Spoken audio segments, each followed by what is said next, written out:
Bon, mesdames et messieurs, merci de rester si tard parce que vous avez écouté des conférences depuis ce matin. Et j'imagine qu'en fin de journée comme ça ne doit pas être évident. D'autant que j'ai malheureusement l'honneur de passer derrière de brillants conférenciers et que par conséquent, le défi à relever pour maintenir votre attention va être extrêmement difficile.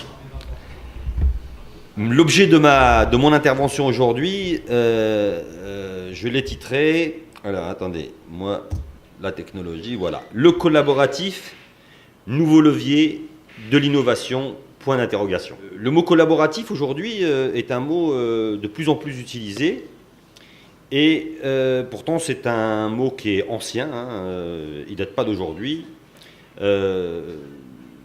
Donc je vais plutôt axer mon intervention, puisque nous c'est Algéria 2.0, donc je vais plutôt traiter des questions du collaboratif qui sont davantage liées aux technologies de l'information et de la communication.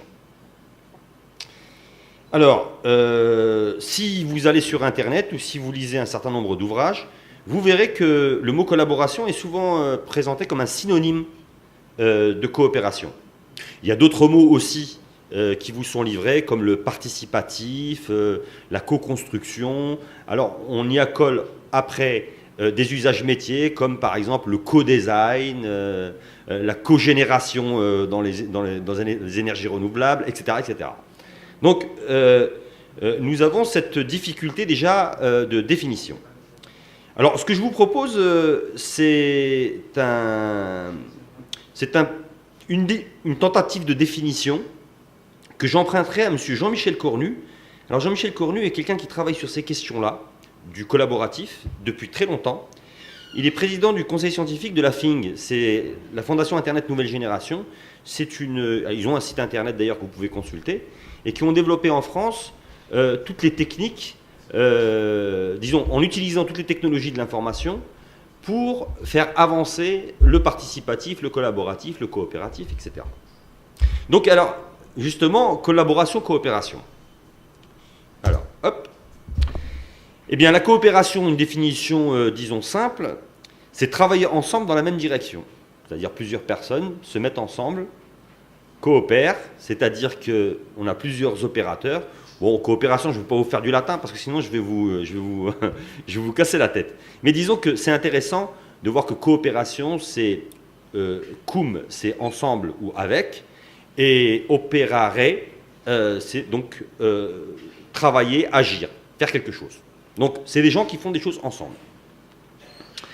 En fait, Jean-Michel Cornu nous dit que la collaboration est un sous-ensemble de la coopération. On veut la coopération au sens large. Alors, si la collaboration est un sous-ensemble de la coopération, qu'est-elle exactement? Alors, un exemple, tout simple, on doit rédiger un rapport. Donc à plusieurs personnes. On attribue à chacun une partie selon sa spécialité pour rédiger un chapitre qui va être complémentaire des autres et c'est ce qui au final va constituer un rapport. Ça, c'est de la coopération. Cette pratique est courante dans des entreprises, dans des organisations, etc. Maintenant, si on élabore ensemble le texte, en faisant des ajouts et des retraits, en se corrigeant l'un l'autre, en rebondissant sur l'idée de l'autre, en comprenant ce que veut dire l'autre et ce que moi je veux lui transmettre, au fur et à mesure, comme on peut le faire dans un wiki. Alors pour ceux qui ne savent pas ce que c'est qu'un wiki, c'est un type de site internet, disons pour faire court, où on peut créer un document où les intervenants peuvent intervenir concurremment sur le même document. D'accord? Eh bien là, on est dans le collaboratif. Alors, dans les deux cas, dans la définition que je donne, c'est-à-dire coopératif et collaboratif, en fait, on promeut l'émergence d'une idée comme un processus de raisonnement collectif. Dans les deux cas. Mais c'est quoi la vraie différence entre la coopération et le collaboratif? Eh bien, le coopératif, chacun travaille de son côté pour apporter son point de vue, mais aussi en fonction des autres, pour aller dans un sens commun. C'est-à-dire qu'il y a une stratégie d'ensemble qui est organisée. On a décidé de faire un rapport sur les activités de l'ANPT pendant l'année. On va demander aux différentes sous-directions de nous fournir l'état de leur activité. Et à la fin, ça va constituer, on va regrouper tout ça, on va faire des réunions communes, etc., pour aboutir à un rapport final. Mais dans cette collaboration, dans cette coopération, on est capable d'identifier tout de même l'apport des uns et des autres. Le collaboratif, c'est un sous-ensemble dans le sens où il va, disons, amener une proximité encore plus grande entre les intervenants dans la coopération.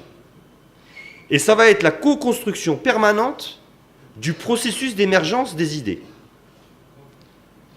Et donc, si on travaille tous ensemble à la construction du rapport, indépendamment de la spécialité que je maîtrise et que j'interagis avec l'ensemble des participants, en fait, on va construire ensemble des idées qui vont se transformer au fur et à mesure de la discussion et du travail pour à la fin créer de nouvelles idées. Et ces nouvelles idées, leur caractéristique principale, c'est qu'on ne sera plus capable de les attribuer à un quelconque des acteurs qui a participé à la construction de cette idée. C'est ça le collaboratif. Et c'est ça le point très important qu'il faut comprendre dans la différence qu'il y a entre collaborer et coopérer.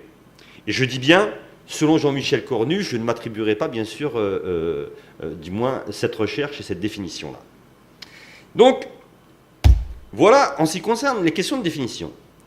Donc, vous comprenez bien que si, effectivement, un groupe d'individus se met à travailler ensemble en considérant que je ne suis pas dans le groupe uniquement à travers la spécialité que je maîtrise, et que les autres me reconnaissent la capacité de comprendre ce qu'ils font, d'apporter des idées, y compris sur leur propre spécialité, à partir de mon propre regard, à partir de ce moment-là, nous avons des reconnaissances mutuelles, et ces reconnaissances mutuelles, elles sont multilatérales. Et là, on est sur le chemin de ce qu'on appelle l'intelligence collective, dont le paradigme idéal que je propose modestement, c'est l'idée de créer en fait l'idée d'un cerveau qui est constitué d'un réseau de cerveaux et connecté, et donc qui forcément démultiplie les capacités créatives. Donc, eh bien, la collaboration, c'est une révolution copernicienne. Alors, Copernic, les historiens des sciences et de l'évolution des sciences appellent une révolution copernicienne, c'est une révolution, c'est-à-dire de rupture, c'est-à-dire où il y a un changement de paradigme. C'est-à-dire, on prend Kuhn, par exemple, parce que, bon, pour prendre des références, Kuhn, historien des sciences connu, qui dit la chose suivante, que lorsqu'il y a une rupture paradigmatique, ça ne veut pas dire qu'on bazarde tout ce qui est passé et qu'on invente autre chose. La définition de la rupture paradigmatique, c'est précisément d'intégrer les données du passé, de les dépasser et de créer un nouveau modèle. Par exemple, la mécanique newtonienne, la mécanique relativiste. La mécanique relativiste ne nie pas la mécanique newtonienne. Elle vient créer une nouvelle physique dans des conditions qui n'étaient pas explorées par la mécanique newtonienne. Mais elle crée de nouveaux paradigmes et elle crée un nouveau champ de possibilités sur les théories quantiques, sur la théorie des quanta, sur la théorie des champs, etc., etc. Bon.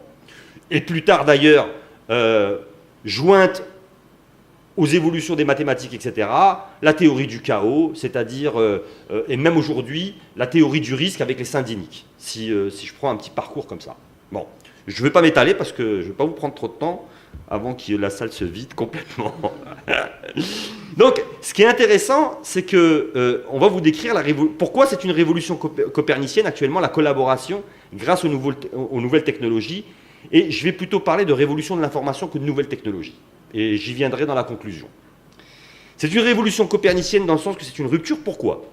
Et on va prendre l'exemple d'un célèbre informaticien qui s'appelle Éric Rémond. Éric Rémond a fait toute sa carrière, notamment, par exemple, c'est un de ceux carrément qui a créé le protocole SMTP, etc. Donc il utilisait le courrier électronique déjà dans les années 70, etc. Donc c'est quelqu'un qui a beaucoup travaillé, et comme toute cette génération-là, eh bien, un jour, il a écrit un article qui s'appelle « La cathédrale et le bazar ». Et qu'est-ce qu'il raconte dans cet article? En 99, il explique son parcours intellectuel. Et il dit, comme tout le monde, j'étais convaincu que pour réaliser un logiciel complexe, on ne pouvait pas le faire avec trop de monde. Parce que trop de monde, c'était ingérable. Il fallait forcément une centralisation du développement et il fallait un ordonnancement des tâches. À la limite, à l'image, d'un architecte qui pilote la construction d'une cathédrale et qui va planifier l'ensemble des tâches à exécuter pour réaliser cette cathédrale. Donc c'est quelque chose de très rationaliste. Donc il imaginait qu'au-delà d'un certain nombre de développeurs, d'ingénieurs, de penseurs de ce nouveau logiciel, il n'était plus possible de réaliser quelque chose d'efficace et d'opérationnel. Mais dans ce même article, eh bien, il y croyait au début des années 90 et est venu sur son territoire, ou sur le territoire de tout le monde, un monsieur qui s'appelle Linus Torvalds, je pense que tout le monde connaît, et qui va créer le logiciel Linux, qui est un système d'exploitation libre, qui est alternatif à l'époque à MS-DOS Windows. Et il va le créer avec des milliers de contributeurs dans un bazar inextricable. Et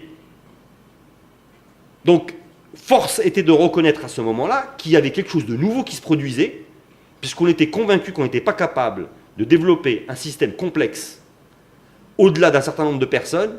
Et là, il y a quelqu'un qui vient, et en l'espace de 2-3 ans, avec des milliers de contributeurs, eh bien, il crée l'alternative, alors que ceux qui ont promu MS-DOS et Windows, vous le savez très bien, ont mis 30 ans de recherche et d'ingénierie pour pouvoir le produire.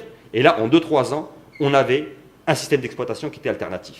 Et qui a donné, d'ailleurs, l'auteur de la cathédrale et le bazar, en fait, est l'inventeur du mot open source et qui a donné lieu au développement du logiciel libre tel que vous le connaissez, mais je ne vais pas m'étaler là-dessus. C'était juste pour illustrer la puissance de la collaboration lorsque on met des intelligences en interaction qui sont multiples.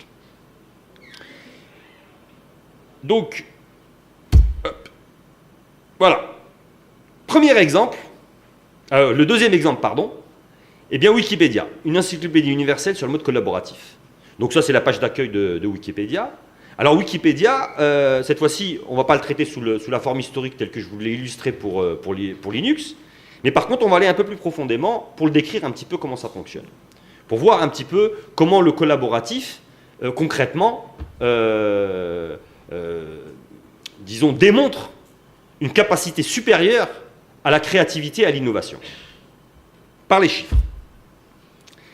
Alors, eh bien, la première version, alors j'ai pris la version française parce que je suis francophone de formation, je suis désolé, et donc c'est celle que je consulte le plus, donc j'ai pris comme exemple celle-là. Et puis on est en Algérie, je crois que le français est maîtrisé par plus de gens que l'anglais, bien que pour ceux qui maîtrisent les technologies de l'information, ils sont davantage formés en anglais, mais disons, je pense qu'on va prendre cet exemple-là juste à titre illustratif.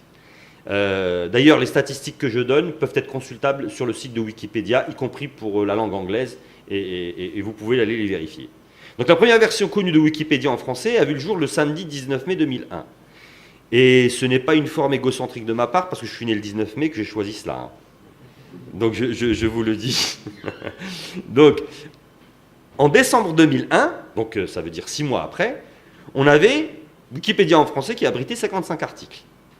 Aujourd'hui, à la date du 12 mai 2014, c'est-à-dire l'état que j'ai fait tout à l'heure juste avant de venir ici, eh bien, l'encyclopédie contient plus de 1 500 000 articles. Et constitue bien sûr la plus grande encyclopédie en français qui est existante à l'heure actuelle. Mais tout Wikipédia, c'est 287 langues, c'est 18 milliards de mots, 31 millions d'articles. Elle représente 60 fois le volume de connaissances qui est établi par la plus grande encyclopédie qui est anglophone, c'est britannique. dont l'Encyclopédia Britannica. Donc c'est 60 fois aujourd'hui. Maintenant, on va voir l'évolution. Voilà. Eh bien ça, c'est pour le modèle français. Et donc là, c'est l'évolution du nombre d'articles de Wikipédia en français. Et on voit bien la courbe exponentielle. Alors, on voit bien que, à partir de la création en 2001, il y a une très très faible progression au départ, et puis à un moment donné, il y a un décollage. Et le décollage, il est exponentiel. C'est l'effet multiplicateur, effectivement, de ce qu'on va essayer de comprendre davantage dans la collaboration, par la suite, c'est qu'à un moment donné, lorsque les individus se mettent en synergie et se mettent à coopérer, dès que la coopération passe un certain cap, à ce moment-là, les cerveaux se mettent effectivement en coopération, en collaboration, et là, il y a un décollage. Et ce décollage, eh bien, il donne une courbe exponentielle, et on voit la vitesse à laquelle ça va. C'est pour ça qu'on part de 55 articles à un moment donné qui ont été produits en 6 mois. Si on fait la corrélation, en fait, puisque la courbe est exponentielle, on se rend compte que plus il y a de contributeurs, c'est-à-dire plus le nombre est grand, et plus, en fait, l'écosystème qui est la création de cette encyclopédie, eh bien, avance de manière exponentielle. Bon. Autre graphique. Alors celui-là, il est. Alors, je vous précise quand même que je ne sais pas si vous le voyez, parce que moi ici sur l'écran, je le vois. Alors écoutez, excusez-moi, je vais m'approcher juste pour être sûr que ce que je raconte, ça correspond à ce qu'il y a. Oui. Alors, vous voyez que l'axe ici, habituellement on dit des Y, c'est un axe logarithmique. Hein. Donc on monte de 10 à 100, 1000, 10 000, 100 000. D'accord. Donc c'est pour ça que la courbe. Alors ici, c'est la courbe d'activité du nombre de modifications des articles par jour. Et on l'a distribué dans le temps de 2002 à 2010. On le voit bien. Elle est logarithmique, c'est normal, elle est inverse. Parce que si on inverse les deux axes par rapport à l'année, on aura une courbe, bien sûr, qui sera exponentielle par rapport au nombre d'articles qui sont publiés, etc., et au nombre de contributions. Là, ce qu'on s'intéresse, c'est le nombre par jour. Et on voit bien que cette courbe, effectivement, elle monte très très vite au départ, et à un moment donné, aux alentours de 2007, on a une courbe qui commence un peu à stagner. Elle stagne à un niveau très appréciable, hein, puisque ici, là-bas, on a la barre des 10 000, comme c'est algorithmique, ici, on doit être aux alentours de 35 à 40 000. Donc 40 000 modifications qui sont opérées par jour en 2010. On est en 2014. Donc je ne sais pas où est-ce qu'on en est actuellement parce que je n'ai pas les données, mais en tout cas en 2010, voilà. Donc on voit que lorsque on est dans une stratégie de coopération et particulièrement de collaboration, on a un puissant levier d'abord de participation et en plus de synergie des intelligences qui participent, et forcément, eh bien, on a le résultat que l'on a aujourd'hui. Aucune encyclopédie dans le monde, aucun savoir dans le monde ne peut rivaliser aujourd'hui en termes de volume, je dis bien en termes de volume, à l'encyclopédie Wikipédia. Et je dis ça parce que la première critique qu'on fait à Wikipédia, c'est que ça n'est pas forcément sûr, il faut vérifier, ou il y a des informations fausses, etc. et tout. J'ose croire que l'avenir nous prouvera le contraire. Parce que précisément, lorsqu'on a des millions de contributeurs, il y aura toujours quelqu'un qui sera plus expert que l'autre pour lui dire ici tu t'es trompé. Et pour revenir au fonctionnement de Wikipédia, il faut savoir, pour ceux qui ne le connaissent pas, hein, je sais que vous le consultez régulièrement et j'imagine que la plupart des gens savent, mais en tout cas s'il y a une ou deux personnes qui ne le savent pas, la manière de contribuer sur Wikipédia, vous pouvez aller le vérifier, c'est-à-dire que lorsqu'un article est publié, il y a une discussion qui est parallèle et qui est menée, donc une discussion contradictoire, où on vérifie les sources, où chacun peut contribuer en disant « non, ça c'est faux, moi je ramène telle référence, etc. » Au bout d'un certain temps, on va fixer la discussion pour publier l'article pour qu'il soit consultable. Donc on le publie, mais on va le publier avec des annotations. Par exemple, telle affirmation, elle n'est pas sourcée. Telle affirmation, elle est sujette à caution, etc., etc. Et ça, on le laisse libre jusqu'à temps qu'il y ait une autre discussion ou d'autres connaissances qui arrivent pour pouvoir l'affiner, etc. Donc on peut croire, on peut supposer que, parce que ça n'a que 15 ans, hein, cette histoire-là, donc ce n'est que le début, Donc on peut supposer que lorsque la participation sera massivement répandue sur la planète, à partir de ce moment-là, aucune connaissance en termes de validité ne pourra échapper au regard extérieur. Et à partir de ce moment-là, on aura une encyclopédie qui, globalement, reflètera la réalité de ce qu'on peut trouver dans la recherche scientifique, de ce qu'on peut retrouver dans la recherche académique, de ce qu'on peut retrouver dans la réalité des sciences, de toutes les sciences. Bon, je ne vais pas m'attarder parce que sinon je vais vous... Alors ici, je vous ai mis quand même la stabilisation. Parce que, ça c'est intéressant, c'est qu'on a vu dans le... Attendez, hop, on va revenir. Vous voyez, je vous avais dit à partir de 2007 ici une stabilisation. Donc j'ai voulu faire un petit zoom là-dessus parce que c'est intéressant de le voir. Parce que quand on a cette stabilisation, alors hop, je reviens, voilà, ici, on a cette stabilisation. Bon, vous voyez, je vous disais 35-40 000, c'est à peu près ça. Il y a eu un petit pic là qui va au-delà de 40 000 modifications par jour. Cette phase-là, ce qui est intéressant de regarder, c'est une stabilité. Ça veut dire qu'à un moment donné, l'ensemble qui participe à ce processus-là, globalement, ce n'est pas forcément toujours les mêmes, mais globalement est stable en termes de contribution. Qu'est-ce que ça veut dire? Ça veut dire maintenant qu'on a une masse de gens qui ont une vision partagée et qui ont une confiance dans l'élaboration de ce savoir. La base, et on en vient à un des paradigmes importants de la collaboration, il est basé sur la confiance de l'échange et de la reconnaissance mutuelle des savoirs qui sont apportés. Et c'est la base de la collaboration. Et là, on est en train de le voir sur la courbe. Alors, cette stabilité-là, elle se stabilise à un certain niveau, ça veut dire un certain nombre de contributions. On ne sait pas comment elle va évoluer. Moi, je ne sais pas d'ailleurs, je ne vais pas les donner, je vous l'ai dit, je ne sais pas les dernières années comment ça peut évoluer. Est-ce que c'est reparti, est-ce que c'est redescendu ou pas, etc. Ça, il faudra voir. Il y a peu de chances que ça redescende. Par contre, l'idée, c'est que, sachant que dans l'histoire des sciences, notamment pour faire référence à Kuhn, oui, je vais être court, excusez-moi, c'est que une révolution, quand les révolutions industrielles, quand elle se développe effectivement de manière exponentielle, mais la courbe exponentielle, en fait, en réalité, c'est une courbe moyenne. Quand on zoome sur la courbe, en fait, elle fonctionne par à-coups. Par exemple, l'éclatement de la bulle Internet qu'on a eu en 2001, eh bien, c'était un artefact, mais c'est un artefact à la base de la courbe, parce que c'est le début de la révolution. Donc le meilleur est à venir. Donc je parle de la révolution de l'information de manière globale, là, et des nouvelles technologies. Donc, cette stabilité apparente, est-ce qu'elle va augmenter le palier des contributeurs d'un coup, ou est-ce qu'elle va repartir sur une courbe exponentielle telle qu'elle était? On ne peut pas le savoir aujourd'hui. Ce qu'on peut supposer, c'est que de toute façon, ça va grandir.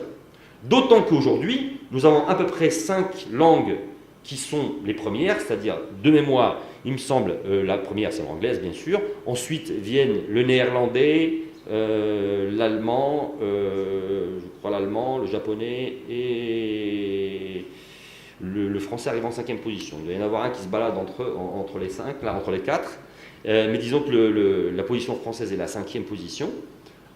Par exemple ici on a 1 million, je vous disais tout à l'heure, je ne sais plus le chiffre, quelques millions d'articles pour 4,5 millions d'articles, 500 millions d'articles pour l'encyclopédie française.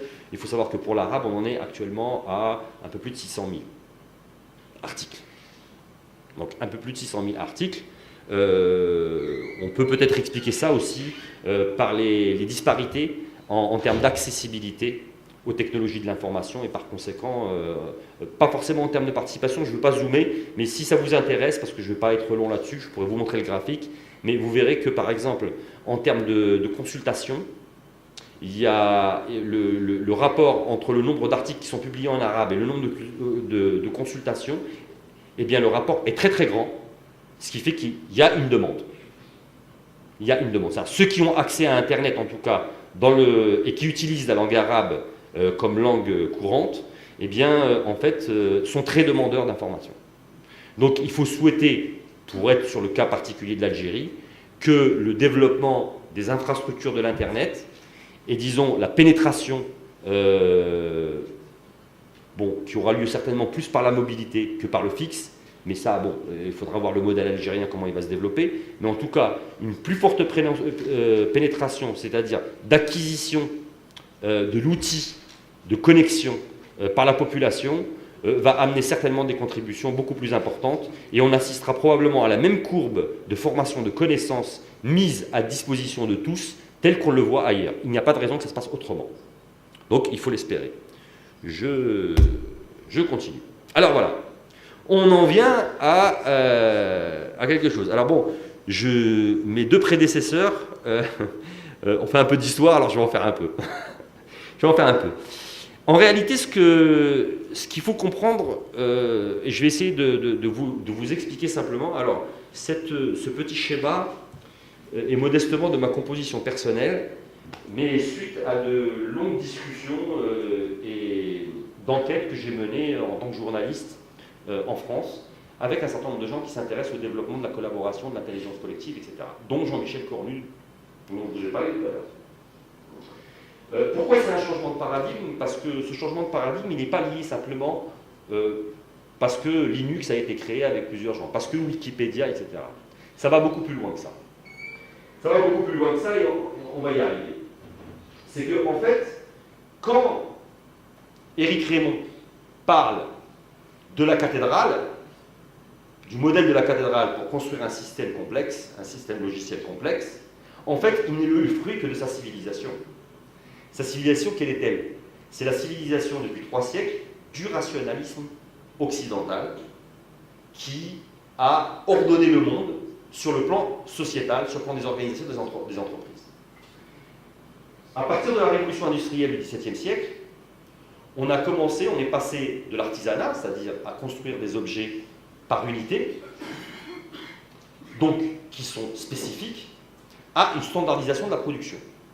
Cette standardisation de la production, eh bien, pour pouvoir la mener à bien, eh bien, c'est simple, elle fait intervenir des ressources humaines et des ressources matérielles. Donc la problématique devient la gestion de la rareté. D'ailleurs, ceux qui s'intéressent aussi à l'économie, etc., même la monnaie fiduciaire quand elle est créée, etc., et tout, l'argent qu'on connaît aujourd'hui, il est en fonction de la rareté. Donc, je ne veux pas faire on ne va pas rentrer dans l'économie, mais c'est simplement pour vous dire que c'est un phénomène global dont il s'agit ici. Ce sont des concepts globaux au niveau sociétaux, mais ce ne sont pas uniquement des choses qui sont liées à notre sujet d'aujourd'hui, qui sont les nouvelles technologies.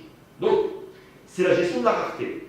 Alors, la gestion de la rareté, eh bien, qu'est-ce qu'on fait? On prend un produit et je dis, voilà, j'ai ce micro, il est très intéressant, et je dis que dans 2 ans, eh bien, le marché va être suffisamment mature pour recevoir ce micro comme produit à consommer.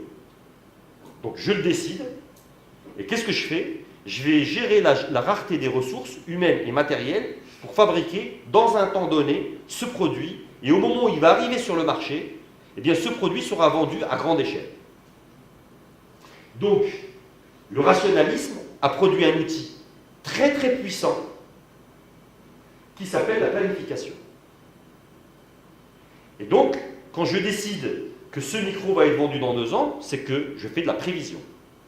Donc je spécule sur l'avenir et je dis que ce micro va être consommé dans 2 ans. J'ai pris l'exemple du micro, comme je peux prendre l'exemple d'un nouveau yaourt, d'une nouvelle lessive qui lave plus blanc que blanc, etc., etc. C'est sur le même modèle. Donc, pour gérer la rareté, eh bien, on prévoit, on planifie, et puis il ne faut pas gâcher les ressources. Donc, maximiser les coûts.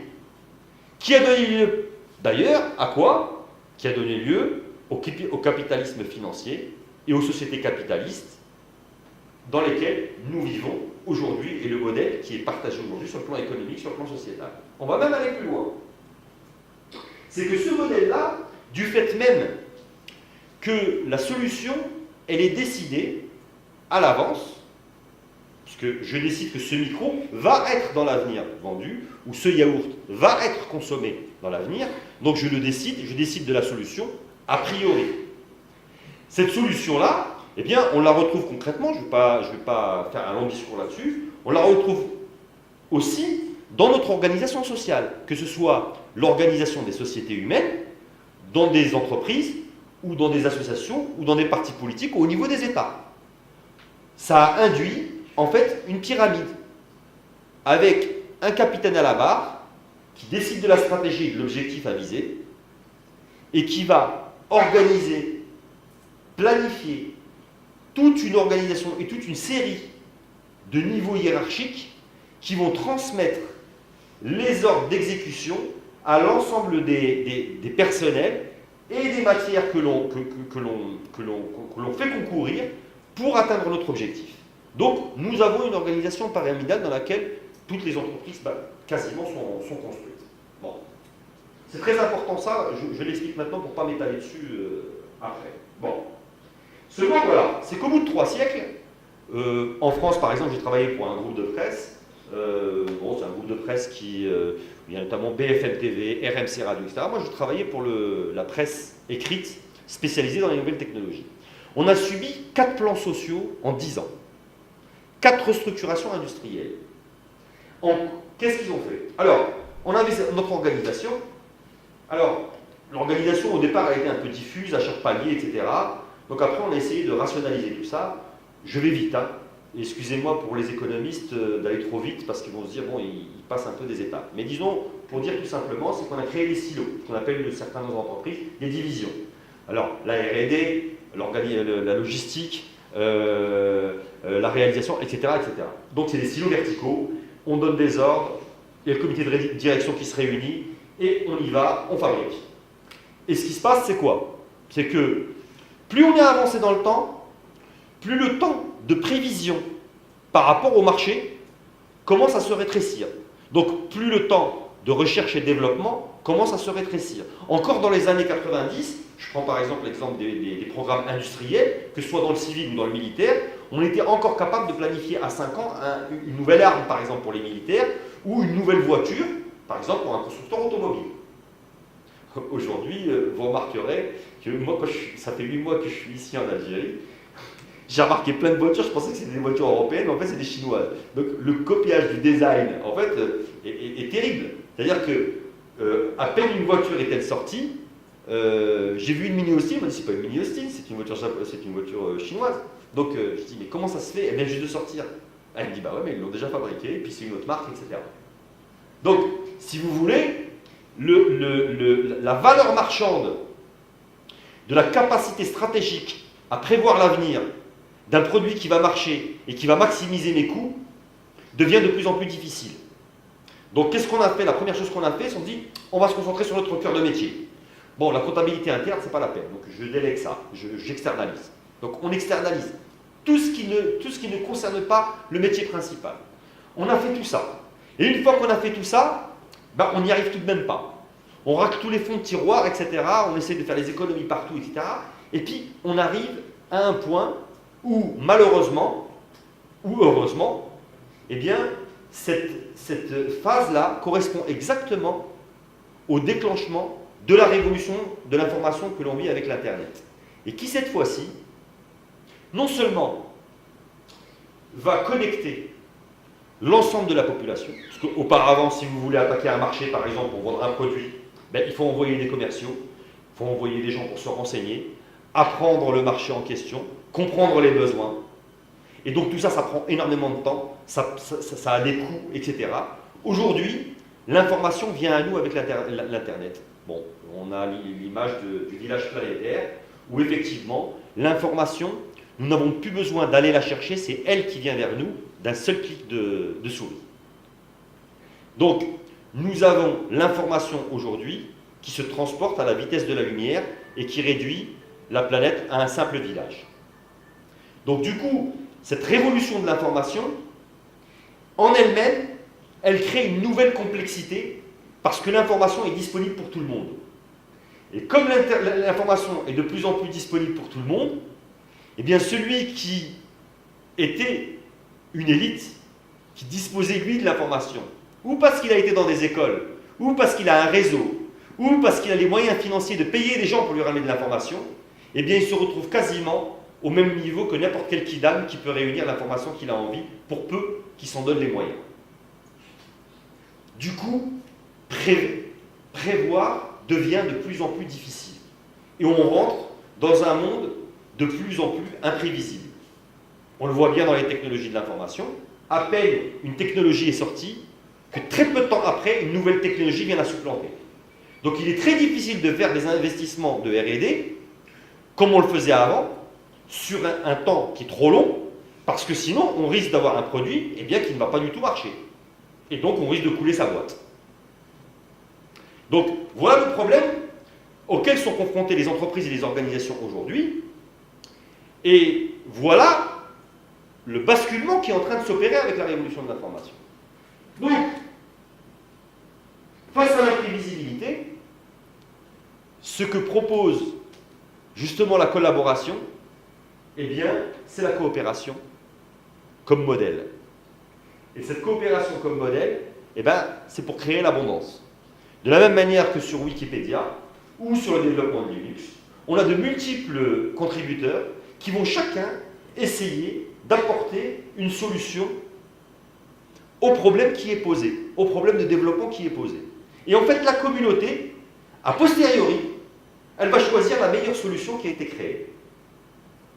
Donc, elle ne décide pas, Linux n'a pas été développé en se disant, eh bien, ça va être un clone de Windows. On a décidé de développer un système d'exploitation, on a laissé les contributeurs libres d'y mettre des briques, des couches, etc., et de le développer. À la fin, ça a donné Linux, mais c'est une solution qui est originale. Mais cette solution-là, elle n'a pas été décidée a priori. Wikipédia, c'est la même chose. C'est-à-dire qu'on ne préjuge pas de ce qu'on va mettre comme connaissance à l'intérieur. C'est chacun qui va décider d'ouvrir une page. Si demain j'ai envie d'ouvrir une page sur les coquelicots, je vais ouvrir une page sur les coquelicots. Personne ne va me l'interdire. Et en fait, c'est l'écosystème qui va décider si cette connaissance, eh bien, sa durée de vie, elle a un intérêt pour l'ensemble de la communauté à continuer à vivre ou pas. Donc c'est la communauté, en fait, qui décide. Et ce qui est intéressant, c'est qu'elle décide a posteriori. Ça veut dire, elle décide en voyant concrètement le résultat.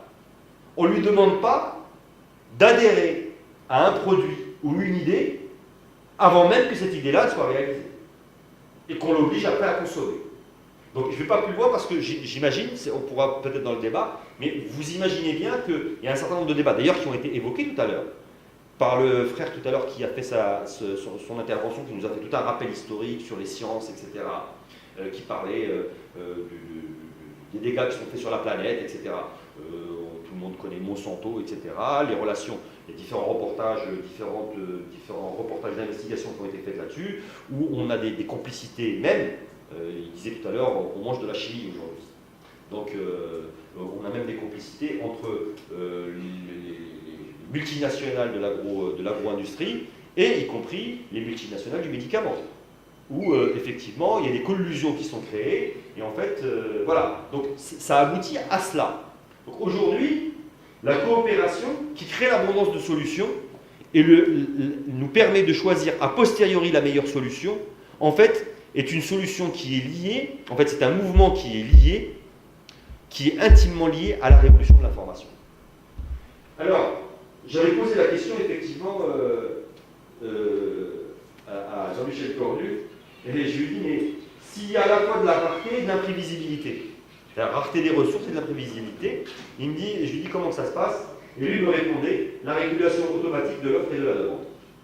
Ça veut dire, eh bien, c'est le monopole et la sauvagerie à l'extérieur. C'est-à-dire, si on a une rareté de quelque chose et qu'il y a l'imprévisible, eh bien, c'est l'instinct grégaire, on va garder ça pour nous. Et puis, bon, ici, je pense que notre ami tout à l'heure qui faisait sa conférence nous aurait dit Dar Salam et Dar Harb. C'est-à-dire la sécurité dans un espace qu'on va monopoliser et le reste qui est dans la liberté sauvage. Donc on commence à vivre, enfin on le vit en partie. Il nous est confirmé par les récentes découvertes scientifiques, notamment de ce qu'on appelle de manière générale les sciences de la complexité. Alors je vais vous montrer une courbe, et c'est un monsieur qui s'appelle Robert Ulanowicz qui a étudier la durabilité d'un écosystème naturel au sens large. Parce que pendant 25 ans, il a étudié les flux de biomasse, c'est-à-dire les échanges de biomasse dans un écosystème naturel. Et il en a déduit cette courbe. Alors, et cette courbe est très intéressante. Alors, bon, les termes ne sont pas tout à fait les mêmes, mais ils correspondent à un peu à la même chose. Vous voyez cette courbe de la natalité, c'est que ici on a un axe qui est plus de diversité, c'est-à-dire plus de coopération. Et donc dans l'autre sens, c'est moins de coopération, donc plus d'ordre, plus de planification, plus de décision, plus de pyramidal. Et on voit bien que ici, la fenêtre de viabilité, c'est-à-dire maximum du développement d'un écosystème naturel, elle se situe exactement, pratiquement, à 2/3, disons, de coopération et 1/3 d'ordre. Et l'ordre est nécessaire et la diversité est nécessaire dans ces proportions-là. Parce qu'on note ici que si on fait trop de diversité, c'est-à-dire si on va trop loin dans cet axe-là, qu'on dépasse cette limite-là, eh bien, on va vers trop de diversité, donc on va vers la stagnation. C'est-à-dire vers une dispersion des forces. Et en fait, si jamais tout le monde collaborait ensemble, le système s'effondrerait dans son ensemble. Donc il faut un minimum d'ordre à l'intérieur, c'est-à-dire un minimum de coordination. En réalité, un minimum de coordination dans la coopération. Si on va dans l'autre sens, on voit bien, on va vers plus de fragilité. Pourquoi? Parce que le système, plus il est ordonné, plus il est figé. Et pourquoi Uljanović a étudié les écosystèmes naturels? Parce que précisément, ça venait à montrer que si le vivant figeait une cellule, eh bien c'est le risque de la mort de l'espèce. Donc il a découvert, pour conclure là-dessus, il a découvert que finalement la nature, elle fonctionnait différemment. La nature fonctionne avec 1/3 d'ordre qui constitue son ADN et 2/3 de coopération ou de désordre qui constitue, disons, sa capacité, qu'on a mis ici, sa capacité de résilience, d'autres diront d'agilité, d'adaptabilité, etc. Donc cette capacité de résilience, eh bien, c'est exactement le modèle que je vous expliquais par rapport à l'imprévisibilité. C'est-à-dire qu'un écosystème naturel, face à l'environnement extérieur et aux agressions de l'environnement extérieur, qu'est-ce qu'il fait?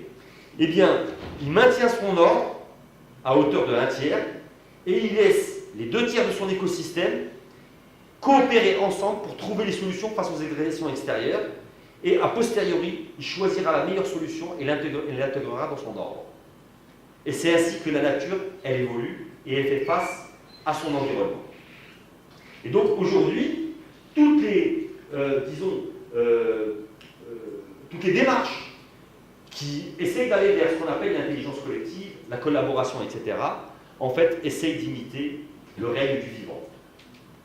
Et donc, je rejoins un peu, quelque part, notre ami qui faisait sa conférence tout à l'heure, pas sur tous les points, bien sûr, mais en tout cas sur l'idée que la nature, sa complexité, la complexité de son évolution, de son environnement, etc., elle a une expérience de 15 milliards d'années. Et nous n'en avons que quelques milliers. Et donc, on serait bien avisé de pouvoir en tirer les leçons pour trouver de nouvelles voies de développement. La collaboration est une chance aujourd'hui. Il y a un certain nombre de preuves dont je vous ai amené des illustrations, mais je vous conseille d'aller sur Internet et vous verrez qu'il y a plein d'autres exemples dans le domaine du développement de l'agriculture durable, dans le domaine des industries, etc. Je pourrais même vous donner d'autres exemples. Je vais aller un peu plus vite parce que sinon je vais vous retenir trop longtemps. Bien sûr, j'interviens là sur le collaboratif parce que c'est un peu mon expérience de quelques années et de journaliste spécialisé dans les nouvelles technologies. Mais ici, je travaille aussi en association avec mon ami Amin. On a créé la société Epirus et donc je voulais vous en dire quelques mots. Et elle s'inscrit totalement dans la démarche et elle tient compte de ces nouveaux paradigmes pour son développement. Et donc, elle est ouvertement dans la collaboration et dans la coopération. Et pour que cette coopération-là puisse réunir un spectre le plus large possible, pour faire simple, eh bien, on a choisi de s'impliquer dans les drones, parce qu'il se trouve que mon ami Amine, c'est une passion pour lui depuis des années. Et donc, les drones, l'avantage que ça a, c'est que ça fait intervenir un certain nombre de disciplines qui sont très très larges en termes de spectre. Et donc, qui permettent, eh bien, nous l'espérons, d'expérimenter de manière, avec, nous l'espérons, un certain succès, ce nouveau paradigme de la collaboration et de l'innovation collaborative. Donc, alors, justement, pour les drones, bon, je vais vous passer ça rapidement, hein, mais vous pourrez vous renseigner au besoin auprès d'Amine ou auprès de moi. Bon, voilà, R&D, conception, fabrication, les drones. On a des activités qui sont liées, par exemple, avec des drones. Là, on voit un octoptère ici, en fait, qui est équipé d'une caméra et qui peut prendre des vues aériennes d'une certaine qualité. D'ailleurs, on va vite fait passer ça. Donc, l'idée, c'est que comme ça fait intervenir les connaissances qui sont liées à l'aéronautique, au génie électrique, à la mécanique, ou plus globalement, je vous invite à aller voir sur Internet pour ne pas m'étaler, à ce qu'on appelle plus communément la mécatronique, c'est-à-dire plus les éléments logiciels, c'est-à-dire l'ensemble de la chaîne de valeur qui amène, vous savez très bien que par exemple l'industrie de l'aviation, pour l'aviation civile ou l'aviation militaire, en fait elle se trouve en aval de beaucoup d'industries et de beaucoup de disciplines. Donc l'idée c'est de faire concourir un petit peu le maximum de compétences dans ce que nous sommes en train de faire.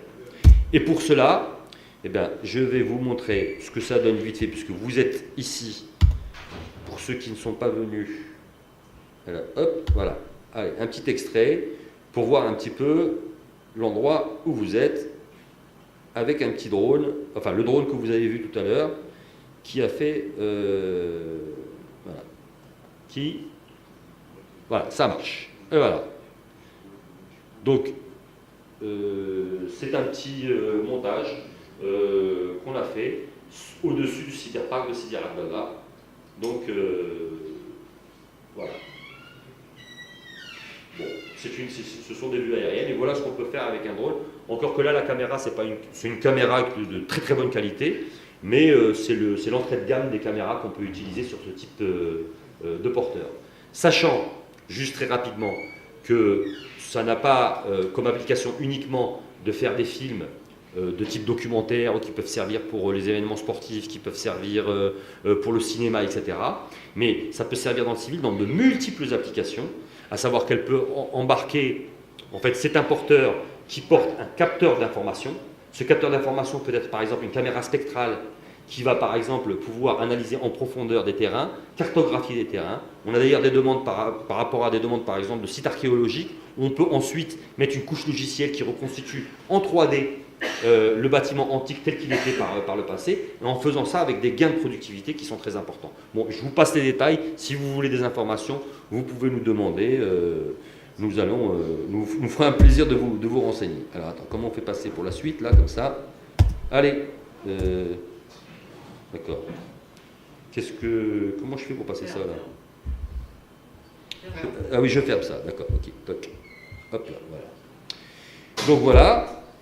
Et donc, bon, les technologies émergentes, l'entreprise étendue, c'est-à-dire qu'on ne se considère pas uniquement comme entreprise qui fabrique des drones, mais qui fait participer d'autres entreprises. Et les autres entreprises, eh bien, il y en a certaines que voilà.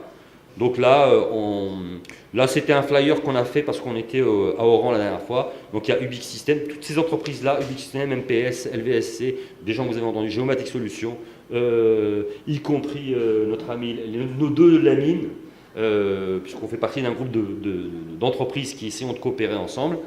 Et donc l'idée c'est de faire de l'innovation collaborative avec l'organisation d'une plateforme d'innovation collaborative ici centrée au cyberpark et qui fait participer un certain nombre de compétences.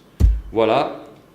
Bon, pour terminer, pour conclure, Épirus de la Mésopotamie à la Silicon Valley, je voulais simplement vous dire, attendez, ça c'est autre chose, je voulais simplement vous dire que la révolution que nous vivons aujourd'hui, de mon point de vue modestement, on ne la rapporte pas à la révolution industrielle du XVIIe siècle. C'est une révolution qui est à l'échelle d'une civilisation, qui est passée de l'écriture cunéiforme, qui a été transposée sur le papyrus, et aujourd'hui, on en est à l'électronique.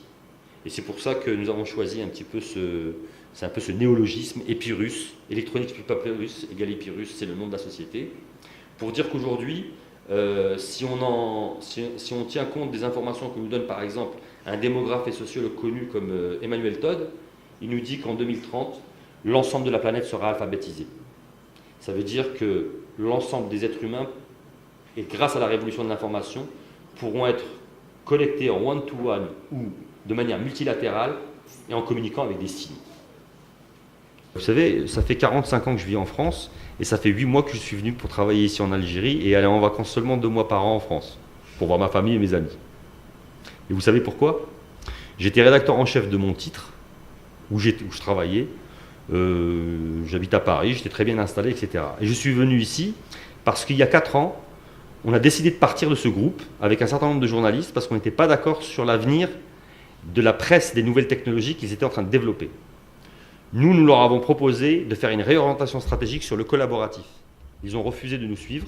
Donc nous avons créé un site qui s'appelle collaboratifinfo.fr, qui existe et que vous pouvez consulter sur Internet, et qui est basé sur les pratiques collaboratives. Je vais vous dire pourquoi à l'Algérie. Parce que dès ce moment-là, quand j'ai commencé à étudier les vertus du collaboratif et de comprendre ce changement de paradigme à travers les enquêtes que je menais, tout de suite, plein de choses me sont revenues quand je venais en vacances ici. Il nous arrivait de tomber en panne, par exemple, en voiture. Ben, une voiture en Algérie, ça ne reste pas en panne. Pourquoi? Parce que la rareté, eh bien, elle a amené en fait une capacité créative. Et les Algériens sont des bricoleurs de génie. Par contre, ce sont de très mauvais planificateurs. Nous, on a essayé de planifier, on a énormément de mal. Et justement, les enquêtes que l'on fait, et je vous invite à aller consulter le site collaboratifinfo.fr, nous les faisons essentiellement, enfin, pour la plupart, sur les entreprises du CAC 40 en France. Le principal frein au développement du collaboratif en Occident de manière générale, mais en France en particulier, c'est les résistances à cause de la pensée rationaliste et à cause de la pensée planificatrice. Je vais vous dire, le problème, il est le suivant. C'est qu'en Algérie, on n'a peut-être pas assez de planification. C'est-à-dire qu'on a dépassé les 2 tiers de désordre. Il faudrait quand même avoir le tiers d'ordre. Mais le désordre apparent et l'incapacité à planifier qu'on a actuellement est plutôt un atout pour négocier le virage actuellement qu'un frein. Bien au contraire. Pourquoi? Parce que les gens se débrouillent avec l'existant. Et la coopération et la collaboration, c'est ça, c'est trouver des solutions qui sont sur place, qui sont utiles en collaborant dans son environnement, y compris hyper local. Il ne s'agit pas simplement des grandes entreprises. Vous avez par exemple des initiatives qui sont prises en Europe ou aux États-Unis ou même en Amérique du Sud, en Amérique latine, où vous avez des petites communautés qui développent ces démarches collaboratives et coopératives pour pouvoir trouver des solutions à tous les problèmes que l'on vit actuellement aujourd'hui. Donc l'Algérie, pour moi, est au contraire bien placée pour pouvoir négocier ce virage. Encore faut-il qu'elle le veuille.